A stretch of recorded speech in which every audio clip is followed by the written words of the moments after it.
Gertrudis Gómez Avellaneda nace en Cuba, en la villa de Puerto Príncipe, el 23 de marzo de 1814 y muere el 2 de febrero de 1823.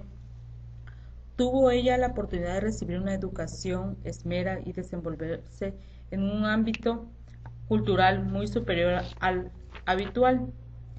Desde niña dio muestras de una extraordinaria personalidad y era notorio su avidez por la lectura de novelas y libros de poesía.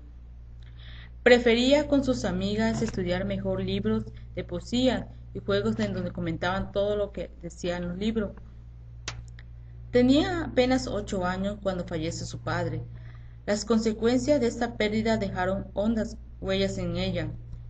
Gertrudis tenía un hermano que se llamaba Manuel. A los 9 años ella escribió su primer verso y a los 15 ya tenía un mundo de infinidades producida, un drama histórico sobre la conquista de México.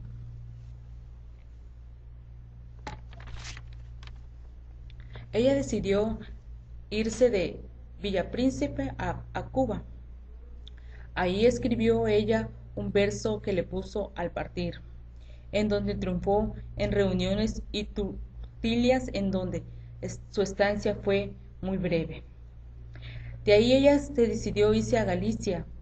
Aquí la acusaban de atea por leer libros que no tenían que ver nada con la literatura. Sabiendo con ínfulas y grandezas, en esa etapa ella se enamoró de su primer amor, Ignacio Cepeda, y era un alcalde joven estudiante de leyes, con el que vivió un romance atormentado su relación. Después de ahí ella decidió irse a Sevilla. Cansada de los roces y de gustos con la familia de su padrastro, ella decidió acompañar a su hermano Manuel a Portugal, específicamente a Lisboa, y emprender luego un viaje a Andalucía. Era donde ella decidió escribir más versos y novelas y obras de teatro. Sus obras más importantes fueron Al partir, A él, La vuelta a la patria. Sus novelas fueron Sab, Estatulina y Dolores. De teatro, Leoncina, Baltasar y Nuño Alfonso.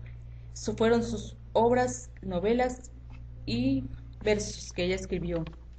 En su contexto político, diferenciaba entre la cultura y España. Ahí había una diferencia entre la cultura de España y la cultura de Cuba.